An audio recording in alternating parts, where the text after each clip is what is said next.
Wuthering Heights, published November 24th, 1847. Volume 1, Chapter 8. On the morning of a fine June day, my first bonny little nursling and the last of the ancient Earnshaw stock was born. We were busy with the hay in a far-away field when the girl that usually brought our breakfast came running an hour too soon, across the meadow and up the lane, calling me as she ran. "Oh, such a grand bairn!" she panted out. "The finest lad that ever breathed! But the doctor says Missus must go. He says she's been in the consumption these many months. I heard him tell Mr. Hindley, and now she has nothing to keep her, and she'll be dead before winter. Oh, you must come home directly. You're to nurse it, Nelly, to feed it with sugar and milk, and take care of it day and night. I wish I were you, because it will be all yours when there's no missus." "But is she very ill?" I asked, flinging down my rake and tying my bonnet. "I guess she is, yet she looks bravely," replied the girl, "and she talks as if she thought of living to see it grow a man. She's out of her head for joy, it's such a beauty. If I were her, I'm certain I should not die. I should get better at the bare sight of it, in spite of Kenneth. I was fairly mad at him. Dame Archer brought the cherub down to master in the house, and his face just began to light up. And then the old croaker steps forward, and says he, 'Earnshaw, it's a blessing your wife has been spared to leave you this sudden. When she came, I felt convinced we shouldn't keep her long, and now I must tell you, the winter will probably finish her. Don't take on and fret about it too much. It can't be helped, and besides, you should have known better than to choose such a rush of a lass.'" "And what did the master answer?" I inquired. "I think he swore, but I didn't mind him. I was straining to see the bairn," and she began again to describe it rapturously.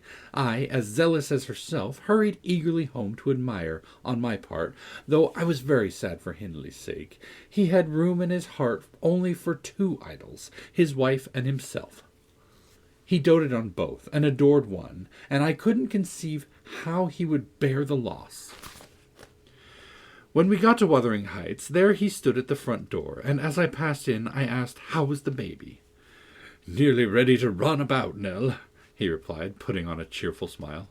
"And the mistress?" I ventured to inquire. "The doctor says she's—" "Damn the doctor!" he interrupted, reddening. "Frances is quite right. She'll be perfectly well by this time next week. Are you going upstairs? Will you tell her that I'll come if she'll promise not to talk? I left her because she would not hold her tongue, and must tell her Mr. Kenneth says she must be quiet." I delivered this message to Mrs. Earnshaw. She seemed in flighty spirits, and replied merrily, "I hardly spoke a word, Ellen, and there he has gone out twice crying. Well, say I promise I won't speak, but that does not bind me not to laugh at him. Poor soul! Till within a week of her death that gay heart never failed her, and her husband persisted doggedly, nay, furiously, in affirming her health improved every day.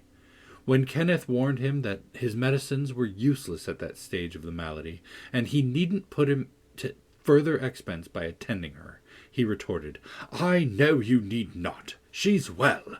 She does not want any more attendance from you. She never was in a consumption. It was a fever, and it's gone. Her pulse is as slow as mine now, and her cheek as cool." He told his wife the same story, and she seemed to believe him. But one night, while leaning on his shoulder in the act of saying she thought she should be able to get up tomorrow, a fit of coughing took her, a very slight one. He raised her in his arms, and she put her two hands around his neck. Her face changed, and she was dead. As the girl had anticipated, the child Hareton fell wholly into my hands. Mr. Earnshaw, provided he saw him healthy, and never heard him cry, was contented, as far as regarded him. For himself, he grew desperate. His sorrow was of that kind that will not lament. He neither wept nor prayed. He cursed and defied, execrated God and man, and gave himself up to reckless dissipation. The servants could not bear his tyrannical and evil conduct long. Joseph and I were the only two that would stay. I had not the heart to leave my charge, and besides, I had been his foster sister, and excused his behavior more readily than a stranger would. Joseph remained to hector over tenants and labourers, and because it was his vocation to be where he had plenty of wickedness to reprove. The master's bad ways and bad companions formed a pretty example for Catherine and Heathcliff. His treatment of the latter was enough to make a fiend of a saint, and, truly, it appeared as if the lad were possessed of something diabolical at that period. He delighted to witness Hindley degrading himself past redemption, and became daily more notable for savage sullenness and ferocity. I could not half tell what an infernal house we had. The curate dropped calling, and nobody decent came near us at last, unless Edgar Linton's visits to Miss Cathy might be an exception.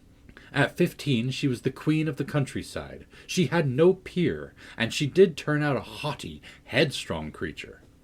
I own I did not like her, and her infancy was past, and I vexed her frequently by trying to bring down her arrogance. She never took an aversion to me, though. She had a wondrous constancy to old attachments. Even Heathcliff kept his hold on her affections unalterably, and young Linton, with all his superiority, found it difficult to make an equally deep impression. He was my late master. That is his portrait over the fireplace. It used to hang on one side, and his wife's on the other, but hers has been removed, or else you might see something of what she was. Can you make that out? Mrs. Dean raised the candle, and I discerned a soft-featured face, exceedingly resembling the young lady at the Heights, but more pensive and amiable in expression. It formed a sweet picture. The long, light hair curled lightly on the temples. The eyes were large and serious, the figure almost too graceful. I did not marvel at how Catherine Earnshaw could forget her first friend for such an individual. I marvelled much how he, with a mind to correspond with his person, could fancy my idea of Catherine Earnshaw. "A very agreeable portrait," I observed to the housekeeper. "Is it like?" "Yes," she answered, "but he looked better when he was animated. That is his everyday countenance. He wanted spirit in general." Catherine had kept up her acquaintance with the Lintons since her 5 weeks' residence among them, and as she had no temptation to show her rough side in their company, and had the sense to be ashamed of being rude where she experienced such invariable courtesy, she imposed unwittingly on the old lady and the gentleman by her ingenuous cordiality, gained the admiration of Isabella, and the heart and soul of her brother, acquisitions that flattered her from the first, for she was full of ambition, and led her to adopt a double character without exactly intending to deceive anyone. In the place where she heard Heathcliff termed a vulgar young ruffian, and worse than a brute, she took care not to act like him, but at home she had small inclination to practice politeness that would only be laughed at, and restrain an unruly nature when it would bring her neither credit nor praise. Mr. Edgar seldom mustered courage to visit Wuthering Heights openly. He had a terror of Earnshaw's reputation, and shrunk from encountering him, and yet he was always received with our best attempts at civility. The master himself avoided offending him, knowing why he came, and if he could not be gracious, kept out of the way. I rather think his appearance there was distasteful to Catherine. She was not artful, never played the coquette, and had evidently an objection to her two friends meeting at all. For when Heathcliff expressed contempt of Linton in his presence, she could not half coincide as she did in his absence, and when Linton evinced disgust and antipathy to Heathcliff, she dare not treat his sentiments with indifference, as if depreciation of her playmate were of scarcely any consequence to her. I've had many a laugh at her perplexities and untold troubles, which she vainly strove to hide from my mockery. That sounds ill-natured, but she was so proud it became really impossible to pity her distresses, till she should be chastened into more humility. She did bring herself finally to confess and confide in me. There was not a soul else that she might fashion into an adviser. Mr. Hindley had gone from home one afternoon, and Heathcliff presumed to give himself a holiday on the strength of it. He had reached the age of 16 then, I think, and without having had features or being deficient in intelligence, he contrived to convey an impression of inward and outward repulsiveness that his present aspect retains no traces of. In the first place, he had, by that time, lost the benefit of his early education, Continual hard work, begun soon and concluded late, had extinguished any curiosity he once possessed in pursuit of knowledge, and any love for books or learning. His childhood's sense of superiority, instilled into him by the favours of old Mr. Earnshaw, was faded away. He struggled long to keep up an equality with Catherine in her studies, and yielded with poignant though silent regret. But he yielded completely, and there was no prevailing on him to take a step in the way of moving upward, when he found he must, necessarily, sink beneath his former level. Then personal appearance sympathized with mental deterioration. He acquired a slouching gait, and ignoble look. His naturally reserved disposition was exaggerated into almost idiotic excess of unsociable moroseness, and he took a grim pleasure, apparently, in exciting the aversion rather than the esteem of his few acquaintance. Catherine and he were constant companions still at this season of respite from labour, but he had ceased to express his fondness for her in words, and recoiled with angry suspicion from her girlish caresses, as if conscious there could be no gratification in lavishing such marks of affection on him. On the before-named occasion he came into the house to announce his intention of doing nothing, while I was assisting Miss Cathy to arrange her dress. She had not reckoned on his taking it into his head to be idle, and imagining she would have the whole place to herself, she managed by some means to inform Mr. Edgar of her brother's absence, and was preparing to receive him. "Cathy, are you busy this afternoon?" asked Heathcliff. "Are you going anywhere?" "No, it's raining," she answered. "Why have you that silk frock on, then?" he said. "Nobody's coming here, I hope." Not that I know of," stammered Miss. "But you should be in the field now, Heathcliff. It's an hour past dinner time. I thought you were gone." "Hindley does not often free us from his accursed presence," observed the boy. "I'll not work any more today. I'll stay with you." "Oh, but Joseph will tell," she suggested. "You'd better go." "Joseph is loading lime on the farther side of Penistyle Crag. It'll take him till dark, and he'll never know." So saying, he lounged to the fire and sat down. Catherine reflected an instant with knitted brows. She found it needful to smooth the way for an intrusion. "Isabella and Edgar Linton talked of calling this afternoon," she said, at the conclusion of a minute's silence. "As it rains, I hardly expect them, but they may come, and if they do, you run the risk of being scolded for no good." "Order Ellen to say you are engaged, Cathy," he persisted. "Don't turn me out for those pitiful, silly friends of yours. I'm on this point sometimes of complaining but I'll not." "That they what?" cried Catherine, gazing at him with a troubled countenance. "Oh, Nelly," she added petulantly, jerking her head away from my hands. "You've combed my hair quite out of curl. That's enough. Let me alone. What are you on the point of complaining about, Heathcliff?" "Nothing. Only look at the almanac on the wall." He pointed at the framed sheet hanging near the window and continued. "The crosses are for the evenings you spent with the Lintons. The dots are for those you spent with me. Do you see? I've marked every day." "Yes, very foolish, as I took notice," replied Catherine in a peevish tone. "And where is the sense of that?" "To show you that I do take notice," said Heathcliff. "And should I always be sitting with you?" she demanded, growing more irritated. "What good do I get? What do you talk about? You might be dumb or a baby for anything you say to amuse me, or for anything you do either." "You never told me before that I talked too little, or that you disliked my company, Cathy," exclaimed Heathcliff in much agitation. "It's no company at all when people know nothing and say nothing," she muttered. Her companion rose up, but he hadn't time to express his feelings further, for a horse's feet were heard on the flags, and, having knocked gently, young Linton entered, his face brilliant with delight at the unexpected summons he had received. Doubtless Catherine marked the difference between her friends as one came in and the other went out. The contrast resembled what you see in exchanging a bleak, hilly coal country for a beautiful, fertile valley, and his voice and greeting were as opposite as his aspect. He had a sweet, low manner of speaking, and pronounced his words as you do. That's less gruff than we talk here, and softer. "I'm not come too soon, am I?"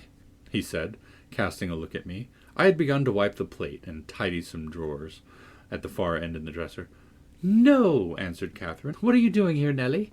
"My work, miss," I replied. Mr. Hindley had given me directions to make a third party in any private visits Linton chose to pay, She stepped behind me and whispered crossly, "Take yourself and your dusters off. When company are in the house, servants don't commence scouring and cleaning in the room where they are." "It's a good opportunity now that the master's away," I answered loudly. "He hates me to be fidgeting over these things in his presence. I'm sure Mr. Edgar will excuse me." "I hate you to be fidgeting in my presence," exclaimed the young lady imperiously, not allowing her guest time to speak. She had failed to recover her equanimity since the little dispute with Heathcliff. "I'm sorry for it, Miss Catherine," was my response, and I proceeded assiduously with my occupation. She, supposing Edgar could not see her, snatched the cloth from my hand and pinched me with a prolonged wrench, very spitefully, on the arm. I've said I did not love her, and rather relished mortifying her vanity now and then. Besides, she hurt me extremely, so I started up from my knees and screamed, "Oh, miss, that's a nasty trick. You have no right to nip me, and I'm not going to bear it." "I didn't touch you, you lying creature," cried she, her fingers tingling to repeat the act, and her ears red with rage. She never had power to conceal her passion. It always set her whole complexion in a blaze.